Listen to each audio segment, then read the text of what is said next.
O futebol americano, né, já tem filmes, inclusive, falando de outras consequências, né? Ou concussion mesmo, que, enfim, tem muita coisa nesse meio. Como as universidades, a gente indo para um caminho de educação e prevenção, né? Como as universidades e academias podem atuar na prevenção do uso indevido de esteroides? Ali na Informação. formação. Informação. É por isso que eu quero crer que é por isso que eu consigo falar com todos no meio em relação a quem fez uso, quer usar, não usou, já parou, enfim, quem pesquisa, quem não pesquisa, porque antes de tudo é ser verdadeiro, ser autêntico. Então, tem falando sobre hormônio no livro? Tem. Tem falando como que se usa, que alguns usam? Tem também. Tem falando o que é bom? Tem. Tem falando porque também tem. Então, esse tipo de informação, ela tem que ser aberta.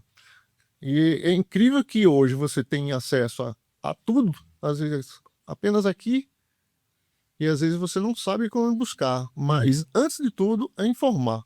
Então, assim, tem condições de conseguir grandes performances, etc., com outros recursos que são ergogênicos. Eu estou falando de recurso realmente que vai ajudar a melhoria da performance. Eu estou falando de uso de hormônio, porque até isso entrou como um codinome. Sem haver necessidade de uso de hormônio. E existe também como se utilizar o hormônio, dependendo da particularidade, sem ter todas essas consequências.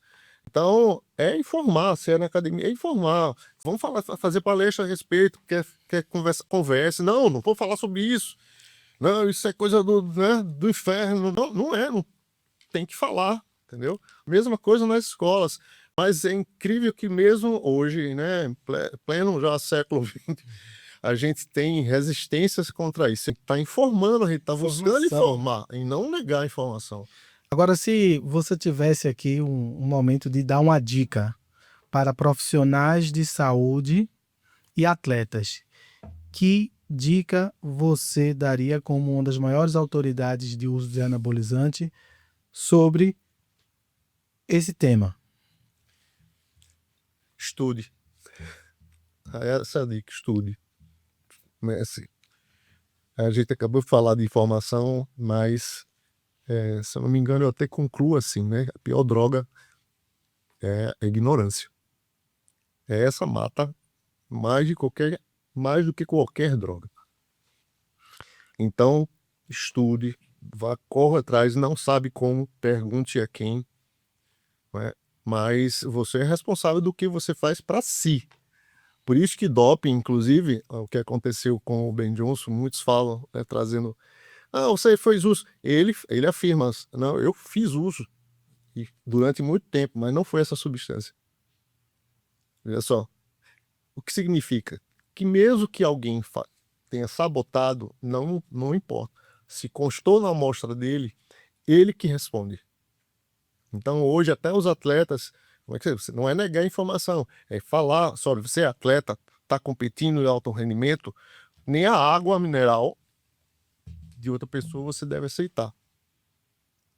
Veja a delegação norte-americana quando viaja. Eles levam até água mineral. Porque isso existe muito.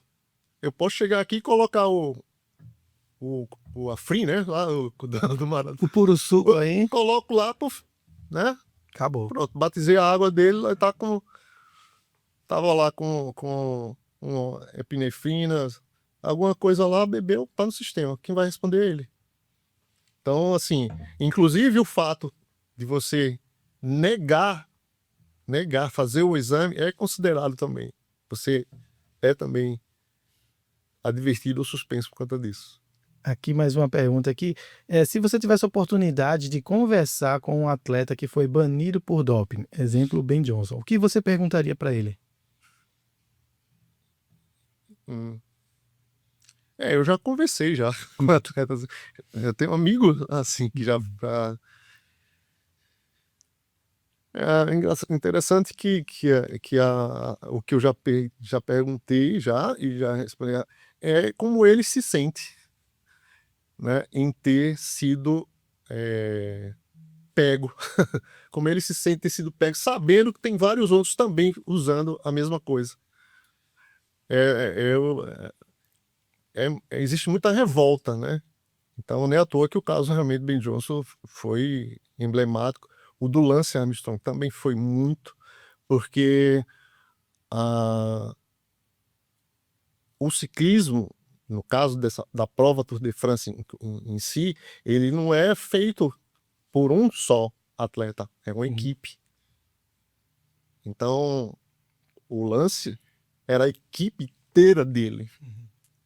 Né? Existe um filme falando também, é quase que um documentário. O filme ele é chega a quase 100% de tão fiel dos ocorridos, né? E era a equipe dele. E quem foi banido, quem foi punido, foi ele. Fechando aqui o nosso podcast voltando a falar do seu livro, essa obra aí tão relevante para a comunidade científica de Health and Fitness. Como foi a recepção da sua obra para a comunidade acadêmica e esportiva? Todos esses anos, se você for fazer um overview, não quando você escreveu, eu quero ver a sua visão hoje já transladada todos esses anos nessa edição aí que já está. Que impacto você acha que a sua obra foi? Nossa, o impacto eu ainda não consigo perceber mais tanto assim, mas hoje realmente, agora já que você colocou aqui 20 anos depois da obra? Eu nunca imaginei. Esse livro já foi para a faculdade e já se formou, né? Eu nunca imaginei chegar tão longe. Alcançar. Pois é, hoje eu falo, não, o livro é muito bom, o livro é famoso, o livro está em todos, menos o autor. O autor não. O autor continua underground, né, no backstage, mas o livro não. Quantos países está no livro? O livro realmente é famoso. Quantos países? Hoje, com a abertura da Amazon, tá todo mundo. Eu tenho idiomas? Quantos idiomas? Bom, até agora só em 2, né? Espanhol e português. Estamos fazendo, já é um spoilerzinho para o inglês, mas o alcance hoje é universal, porque a Amazon já está, né, à venda na Amazon, o e-book dele já desde 2019, se eu não me engano. E eu tenho esses feedbacks que eu recebo, aí que tá, desde surpresas que são de outros, não sou eu que estou indo buscar. Então, assim, eu tenho um amigo nosso que eu conheci, inclusive, durante o pós-doutorado lá na marca. Ele é indiano. Starman. Eu chamo ele de Starman, o nome dele é Kuldeep, porque ele é astrofísico. E aí eu comentei do livro, né, que eu já estava fazendo esse outro trabalho aí, tá? E falei que estava fazendo, seria legal que ele pudesse. E aí ele só olhou, deu uma olhada aqui na Amazon, a Índia, tá vendendo o seu livro aqui. Eu disse, caramba, né? E aí de outros que eu já soube, são os amigos do nosso atletismo, né, no México, em El Salvador, o Chile, Argentina. Então, assim, tem sobrinho que olhou já lá na Alemanha, tá aqui na Amazon, na Alemanha. Quer dizer, o alcance hoje é facilitado. Agora, a nossa barreira sempre será idiomas, né?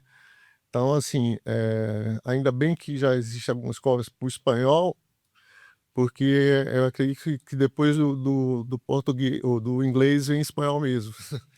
Mas não tem como, a linguagem acadêmica é a linguagem, é o inglês. Por que não foi para o inglês ainda? É inglês, Por que não foi para o inglês? Esse é o nosso projeto. É o projeto, né? Projeto. Agora a gente vai fazer uma brincadeira aqui final no podcast. Se puder, se alcançar aí, se chegar um pouquinho mais perto, pegar essa lâmpada aqui. A lâmpada? A lâmpada aqui, com todo cuidado aqui, é que ela vai sair um gênio, tá? Opa!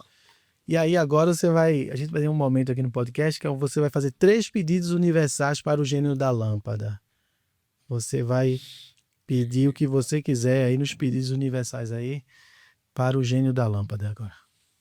Uma brincadeirinha que a gente faz aqui só para o mundo receber um pouco do que você tem dentro do seu, sua alma, né?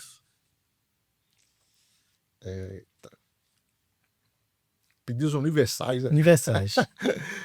Pode pedir até um sabre Jedi se você quiser. Ah, isso aí. Metade azul, metade vermelha. Porque... Ou então um sabre duplo, de um lado vermelho e do outro lado. Primeiro, justiça. Primeiro pedido, justiça.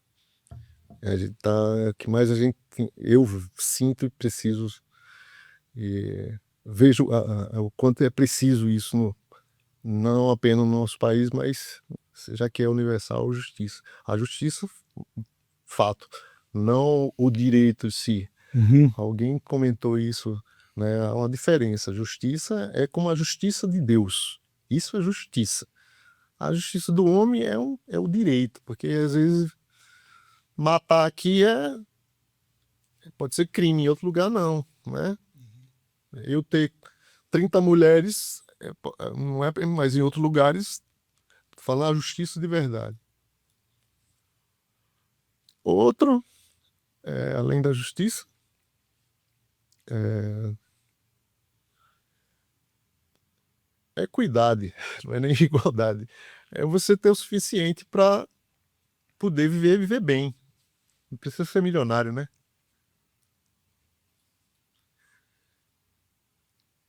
E o terceiro,